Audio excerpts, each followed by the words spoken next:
Nik Mikelen liburua, Bizkaiko euskal idazleen liburua, Ziburun ikusi neban lehenengoz, nire amama eta aititeen etxean. Nire amama, Juana Galdoz, Lezamakoa zan, Gurutzekoa. Eta nire aitite, Guillermo Beasko etxea, Lezamako alkatea, gerra sasoian.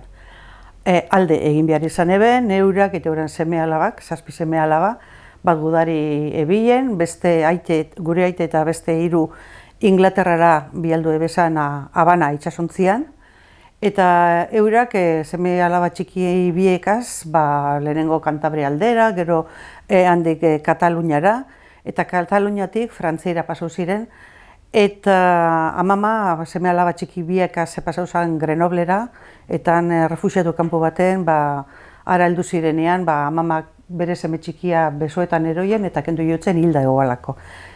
Eta gero handik, aititegaz batein eben, eta gero txuago, Inglaterraneko zan 4 seme-alaba Frantziera pasau ziren, eta gero Frantzian bizi ziren, lehenengo Pirineo garaietan hor Montuse inguruan, gero landetara joan ziren, Eskurtzen bizi izan ziren, eta gero txuago gure aita Pirineoetatik ona pasau zen, alemanak sartu zirenean bere atzetik ebizen eta Bilbora etorri zan barriro. Baina besteak gelditu ziren. Hendaiara pasau ziren gero eta Hendaiatik Ziburura. Eta nik Ziburun ezagutu nebazan.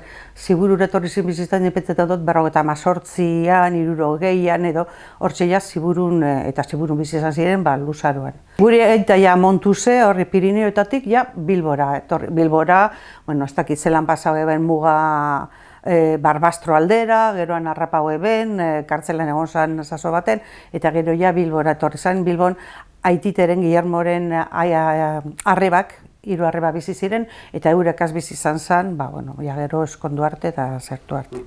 Gure aitak zazoi hartan 8 eguneko oporrak eukazan, eta ara joaten ginen, Ziburura joaten ginen oporra pasatzen. Egoratzen naz, trenien, pulmanien, hemen atxurin hartuta, gero Hendaia, oinez pasatzen gendu zan mugak edo, eta geroan beste autobus bat hartzen gendun Ziburura joateko, eta 8 egunak antxe pasatzen gendu zan.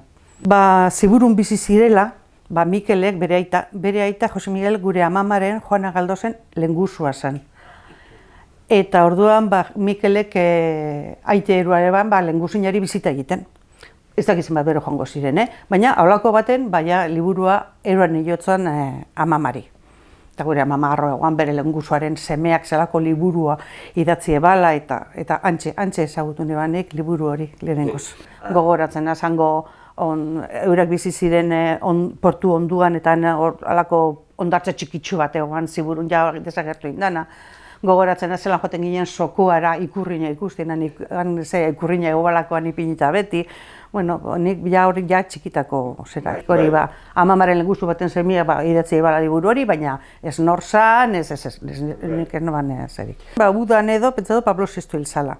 Segiduan Juan Pablo I aukeratu eban lehenengua eta oso gutxi iraun eban. Eta urrengo zera aite santu aukeratzeko egozala, nila eskola nengoen. Eta Mikel bai. Eta Mikel horre bilen atzereta horrera beti transistora belarrian noiz aukeratzen eben eta zera.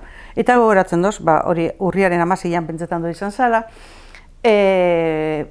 beko irakasleen gelan, kafetegi onduan irakasleen gela bat geunkan, eta hangen gozan kuadriatxua.